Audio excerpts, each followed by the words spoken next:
From BLC Studios in Mankato, Minnesota, this is the Maverick Hockey Live Podcast, presented by Dunkin. With your host, Shane Frederick. This is the Maverick Hockey Live Podcast, presented by Dunkin. I'm Shane Frederick, I'm your host, and joining me this week is Minnesota State senior forward, Lucas Sowder. Hi, Lucas. How are you today? Good. How are you? I'm doing great. Thanks for being here. You're one of those guys where I go senior, and then it kind of, makes me rethink what I just said because I can't believe you're a senior already. I know. It feels like just yesterday I was coming in for summer session with all the Mark Kalis, Parker Toomey, Charlie Gerard, all those seniors. Just looking at those guys when I was a freshman. Yeah, it feels like just yesterday, though. Me and a couple of the other seniors were just talking about how feels like just yesterday we were coming in as freshmen. So it's amazing, and you guys came into a great team. Trying to find ways to fit in on a team that was pretty loaded, right? Oh, stacked. Yeah, stacked. I mean, we got guys that are captains now that were in and out of the lineup. So I mean, right? Yeah, we were a stacked team. I mean, we were talking about it today in the locker room before practice how. If COVID didn't hit, we would have loved to have seen how far that team would have made it because it would have been interesting because I think we were number one in the country all year. Yeah. Year, so, and that's we're right along. I mean, today as we tape this, it's the 13th. So I think it was the 12th when was it the 12th? Everything shut down, if I recall correctly. So 3 years ago today, when you guys kind of found out your fate. Just coming off that sweep of Alaska Anchorage and getting ready to face Tech, I think. Yep. And then hearing that tournament was canceled, and then just a few hours later that everything was shut down. Just devastating, especially for the seniors. Yeah. Devastating. Yeah. Yeah, I remember working for the Free Press, going down there to do some interviews, to talk to some guys, and there were guys who just are normally really good talkers, who I had great relationships with, who they just couldn't talk. Yeah.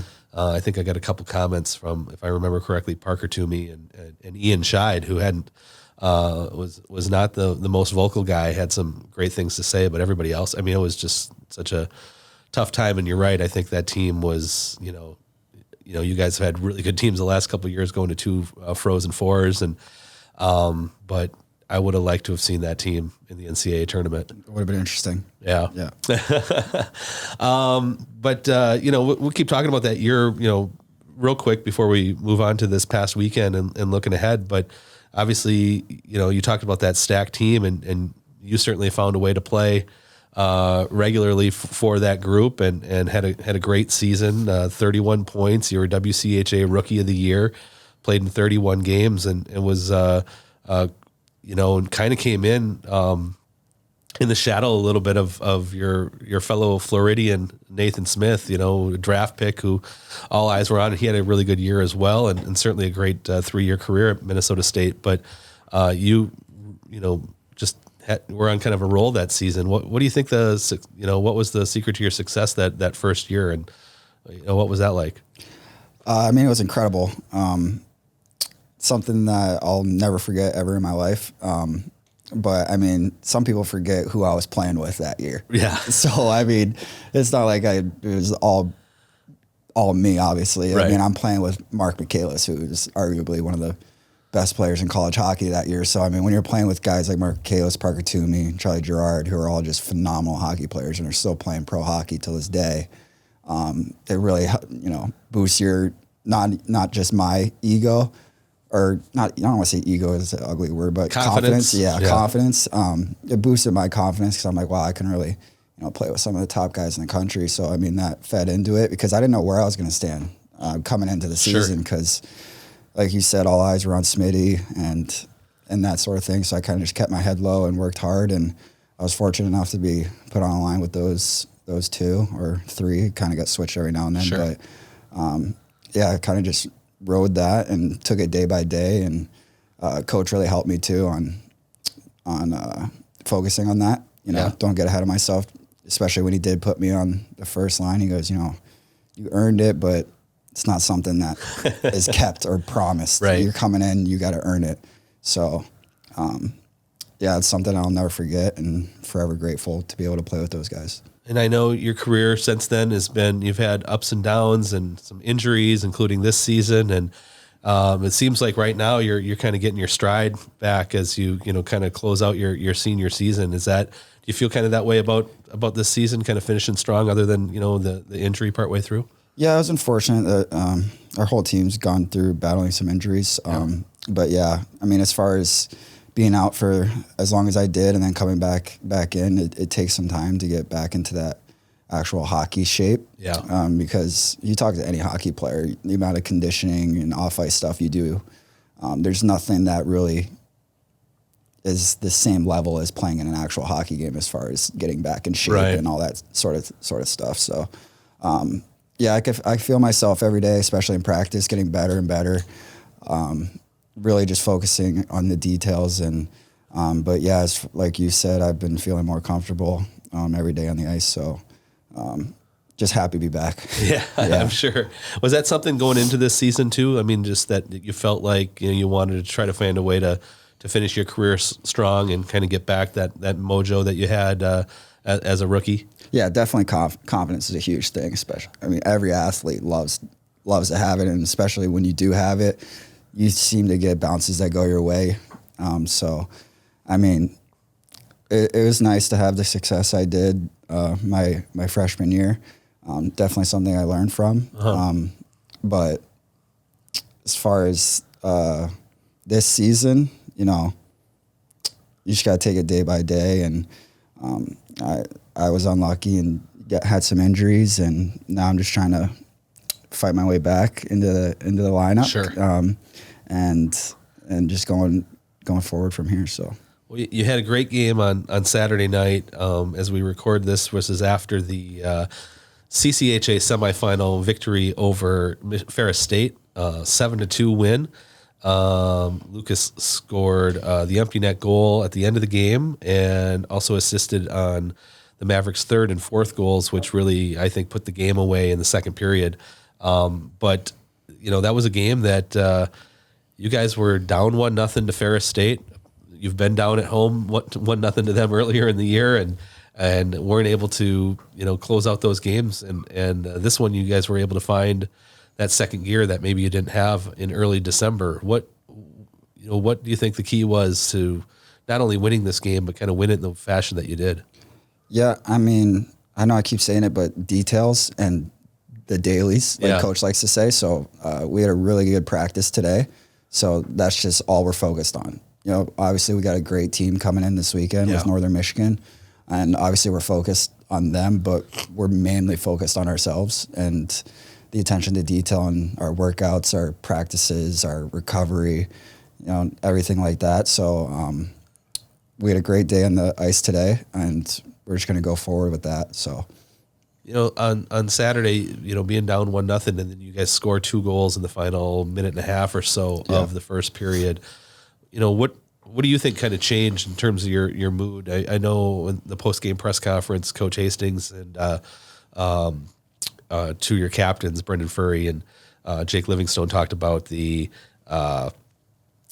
just going into the locker room with a lead when a minute and a half prior to that, you could have been going into the locker room down a goal. What do you think the difference is, in terms of your confidence as a team and what you guys were able to do in the second period based on, having that lead and having that finish of the first period? Right. I mean, yeah, it's huge, obviously, momentum as far as like ending the period on a strong note. So, you ask any hockey player on any team, would you rather score the first goal or end the first period being up a goal? You always want to end this period on a strong note, whether that be being up a goal or getting on the power play or drawing a penalty, or you just want some type of momentum that you can feed off of going back into the locker room when you get your rest, and you guys can talk about it in the locker room. So, like you said, you don't want to give up the first goal, obviously, but as long as it was nice to be able to go back after the first and, really ride that momentum. And I think we basically dominated the rest of the game from then on out. So. Yeah, it's hard. I mean, I know there's been games in the past, not as many as maybe this past season, but when you do get down early, there's a big crowd and the crowd's not into the game. Mm-hmm. That really seems to benefit the visiting team, who wants to pull off an upset against you guys, or wants to be in some kind of a dogfight, come down to a late goal or something like that in a game. If you can find a way to kind of get that home ice advantage back to you, whether it's the crowd, whether it's just your own comfort, that's so important, right? Yeah, absolutely. Especially with the crowds we get. I mean, it's unbelievable that it was spring break and we still had a sold out, rink basically. So, right. I mean, we weren't expecting that. So that it was unbelievable to see that. And especially ending a team season this late, it's very, very hard thing to do. So you're going to get every team's best at this point of the year. So as far as playoffs go, teams coming in and they see a sold out rink, it's the team versus everybody. They don't have fans to piggyback off of like we do. So they want to quiet them as soon as possible. So I'm sure they felt that once they scored the first goal. And I bet if they could redo it, they would. But, it is what it is. And we fed off the crowd and the crowd fed off us. So it was a good game all around. One thing that you guys have done obviously really well all season, it seems, but certainly of late, is your power play has been so good. I think you have 10 power play goals in the last 4 games. I think 10 of your 18 goals. You guys have been scoring a lot since getting shut out against Michigan Tech in the first night of that season-ending series. You came back and won the next night, came from behind in the standings to win the McNaughton Cup. You play 2 games against Lake Superior, and then, of course, the Ferris State game. But your power play really clicking. I think you had an assist on a power play in the second period on Saturday. What's kind of been the secret sauce there to why that's been clicking so well? I mean, I can't even really describe. I mean, it's kind of insane how well we've been doing on the power play. I mean, I think we just got a selfless group, and we got 2 really good units. I mean, we could have a third unit if we really wanted to. I mean, it's amazing how selfless our team is. So, I mean, I can't really describe it. I mean, when things are just clicking, they are. So, sure. I mean, it seems like, especially after Christmas break, it just seems like everyone just came in with a different mindset that, we want to be together as long as we can. We want to go back we want to go to Tampa. Yeah. This is not something that it's just unacceptable how not unacceptable how the first half went, but we knew we were capable of bigger and better things. Yep. So, I mean, everyone just came in after Christmas break with a different mindset, and it's been unbelievable to be a part of. So, well, you mentioned getting back to Tampa. You're a Florida native. Yeah. I'm sure you've probably had Frozen 4 2023 circled on your calendar for since you started college hockey. Yeah, I mean, I remember when I was still living in Florida, I was when it was in Tampa when it was when North Dakota won it. Yes. When it was like Brock Besser, Kajula, Schmaltz. I remember going to those games when it was in Florida. I'm like, holy crap, this is unbelievable to watch. Like, sure. I want to be a part of this. And ever since then, it's always just been a goal of mine. I mean, it would be unbelievable to go back to Tampa and play in front of all my friends and family. That would just be unbelievable. So, but like I said, you got to take it day by day, not looking ahead, and to be something that'd be amazing, but just focused on practice tomorrow. So, well, especially because there's no guarantee, right? I mean, I've been playing with all the pairwise calculators and things like that have been popping up online the last couple of days, and I think there's some scenarios where if you don't win the Mason Cup, that you can still make the NCAA tournament, but I think there's a lot where you don't. So I'm sure the mentality is just win and you're in, right? Yeah. So that's basically how we're looking at it. We're not even really talking about it. That's not something we're not focused on. Yeah. We're not focused on pairwise or anything like that. We're just focused on our dailies. And like I said, we had a really good practice today, and that's something that we'll feed off of for tomorrow. It's great to win, win. And we moved on from it though already. You enjoy the win that night, but the next day, you enjoy it, but you move on. So it is win or go home. That's our mindset now. Right. So we want to be together as long as we can. So we're getting the best out of each other. Well, it should be a fantastic game. I mean, Northern Michigan is red hot. They're Yep. playing some great hockey, scoring a ton of goals. You guys have had a great second half of the season.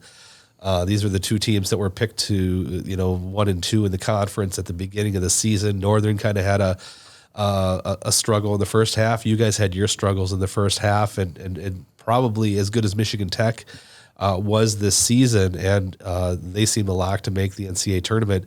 It does seem almost appropriate based off the way the second half's gone that you two teams are playing on Saturday night. Yeah, I mean, like you said, they're red hot, and we're not doing so bad ourselves. So these are two teams that are fighting for their seasons. Right. I mean, it's win or go home. So you're going to get the best out of both teams this weekend, and it should be an interesting matchup. So Yeah, it should be a lot of fun. I'm excited. Just getting back to Florida a little bit. Tell me a little bit about growing up in Florida. I know way back in your freshman year when I was working at the newspaper, we talked a little bit about this, but just little insights on how you got into hockey, how obviously there's hockey everywhere now, so it's not out of the realm of possibility, but I think it's always still weird when we sit up here in Minnesota, and you guys as a team for years have had players from all over, and whether it's California or Arizona or wherever, South Dakota, you guys get players from all over, but how does that start for a guy like you? Well, especially so long. I mean, I get this question Sure. so I'm so sure you often. do. So it's actually started with roller hockey. Yeah. So my brother actually got me into it. So I can thank my brother for everything I have in life.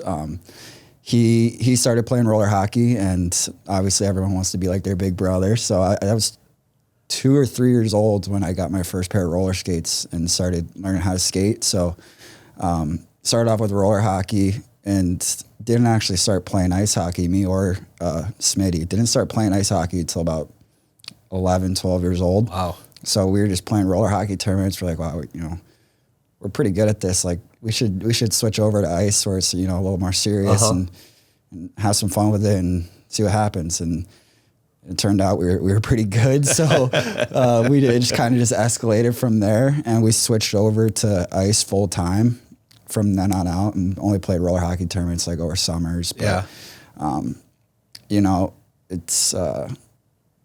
it's been going really well since then. But yeah, we got into ice like 12, 13, played just in Florida, just AA hockey, not even AAA or anything crazy. And then when we were juniors in high school, switched over to AAA and just played AAA tournaments. There wasn't like any league in Florida with AAA, obviously. So we would just travel to every AAA tournament. And then I was lucky enough to get recruited to go play in Wenatchee in the BCHL. And went there, played there for 3 years, loved it. And then was lucky enough to get recruited by Bluey and Nodder. I can thank Smitty for that too, because and his dad, Eric, who got on Nodder to go and watch me in the first place. Oh, really? Yeah. But he was already committed here at that point? Yeah, because me and Nate always talked about, when we were growing up, always talked about, going to the same college and playing together. I mean, we love playing together. So right as soon as he committed, I was like, oh, here we go. Here we go. And then I think it was like a week or two later, Bluey was out there watching me in Wenatchee. Oh, wow. So it was just amazing how it all panned out and how everything has been since we were just little kids. So you were out there. Chris Clark was out there. Clarky. Former Maverick legend.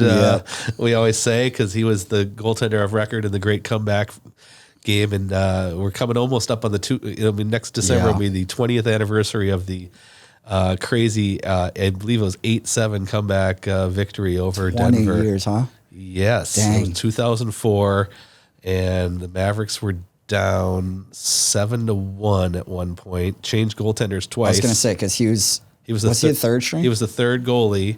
I actually found the story I wrote on it, and his quote to me was, "I didn't think I was eligible to play. I thought I was only emergency." That's what he said? Uh-huh.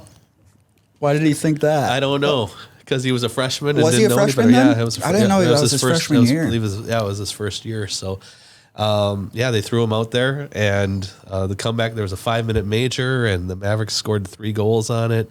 Shane Joseph ended up with a hat trick that night. Just a crazy game. That's unbelievable. Was that at home or it was on at the road? home? Yeah, but it was. I think it was Christmas break, or it was right before right before the holidays, and yeah, it just so good times with Chris Clark. He kind of became a legend. Yeah, just for finishing that game off, and Denver went on to win the national championship that year. Minnesota State, I think, won 10 games. Had a lot of struggles, a lot of injuries on defense.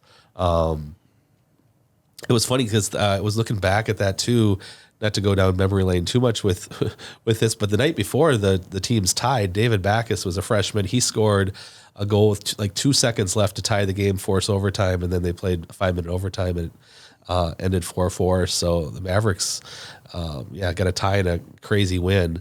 And I believe when they went to Denver later in the season, they scored a bunch of goals. I think Denver swept them, but the Mavericks scored a ton of goals. It was crazy. And those Maverick teams scored a lot of goals. They gave up a lot of goals that season. That was before Coach Hastings' era. Yeah. But a lot of fun. So obviously, what was Chris Clark's role when you were playing in Wenatchee? He was the assistant coach and the goalie coach. So now, since I left, he's been promoted obviously to head coach and doing amazing things there. I couldn't be happier for him. So. Yeah, good guy. Yeah. Had his moments here. It was a lot of fun, but it was, cool that those connections kind of get made over the years. And I'm sure Bluey probably called Clarkie before he went out to Wenatchee to watch you play after getting Smitty's comment. Yeah, for sure. Get a second source on definitely. Lucas Sowder. Yeah. Got the inside source of Clarkie. One of the great characters that I've covered as well. So,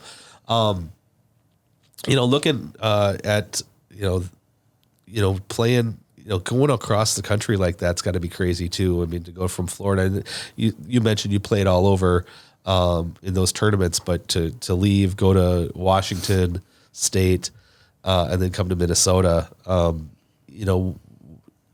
What's on your mind as that's kind of happening? You're kind of looking at a place to play, because I'm sure when you're a kid in Florida, at least before you start really looking at college hockey as an option, you start thinking about colleges. I'm sure you're thinking about Mankato, Minnesota, are you?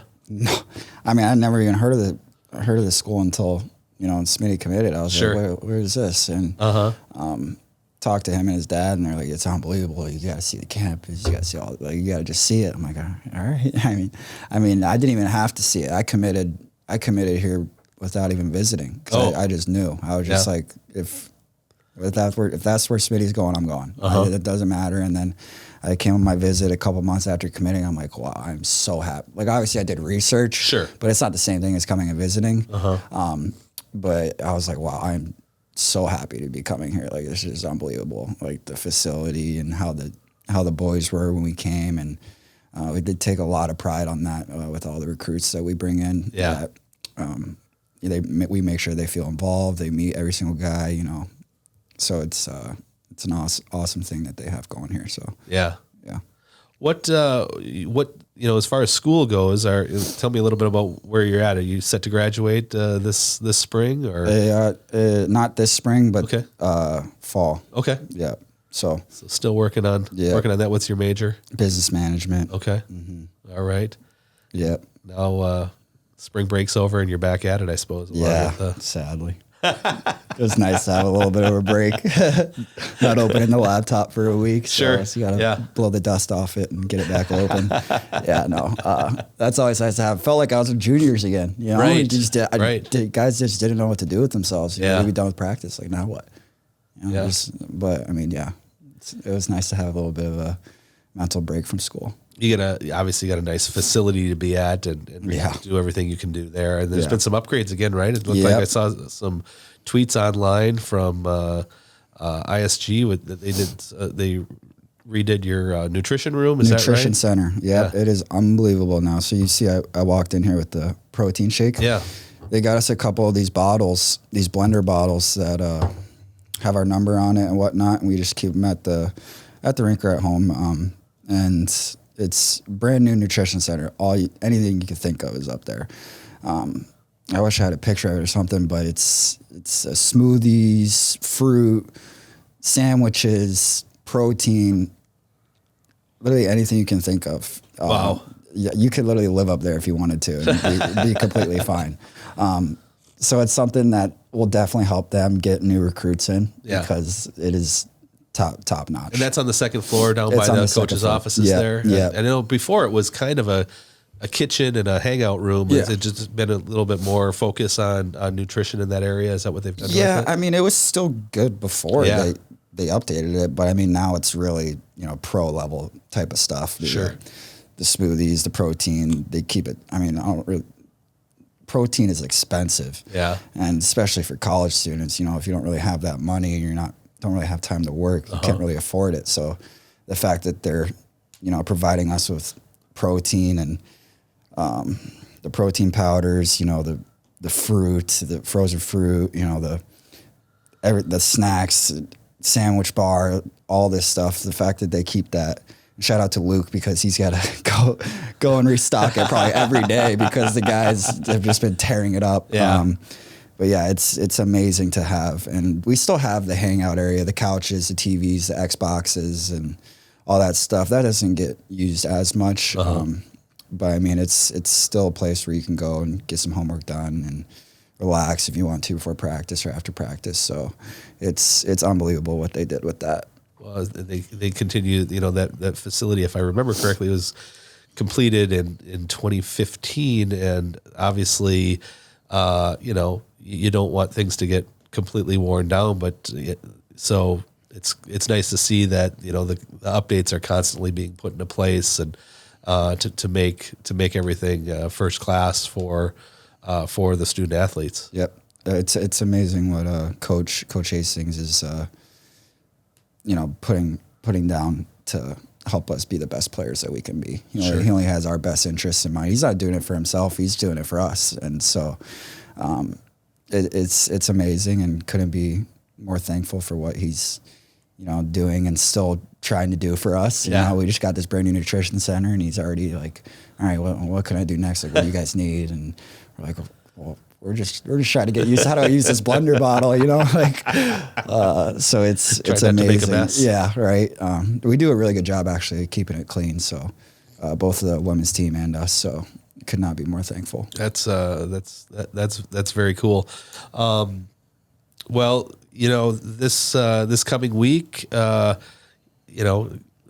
the seniors, it's the last home game, and that's another reason I think you guys are going to be a little bit motivated, right? Mm-hmm. And try to, as you said, keep things going as long as possible. That happens with a lot of, some success in your last game. Talk a little bit about, what it's been like to play in Mankato, play at the Civic Center, the Mayo Clinic Health System Event Center. Yeah, it did change. It's a mouthful. It's going to be very emotional. I'm sure, win or lose, it's going to be very emotional after the game, realizing that, I don't think I've played a game in there where it hasn't been, completely packed. Yeah. And hearing the band play for the last time in there, I mean, it's going to be emotional, but, hopefully we got more hockey to play. Right. So, I mean, we'll enjoy the moment and leave it all out there on the ice, but at the same time, we're not ready to go home yet. So. Well, the Mavericks play the Wildcats of Northern Michigan on Saturday night at the Mayo Clinic Health System Event Center. Should be a tremendous game and with a lot on the line, not just the Mason Cup. Hopefully it ends and doesn't have to get restarted an hour later, unlike last year. That would be something, huh? But no matter what, I'm expecting something rather eventful to happen, because that seems to be the case when you guys are playing for some hardware. So, so best of luck this weekend. Thank you. I appreciate it. Thanks for having me. You bet. Thanks for being here. That's Lucas Sowder. I'm Shane Frederick, and we'll see you next time on the Maverick Hockey Live podcast, presented by Dunkin.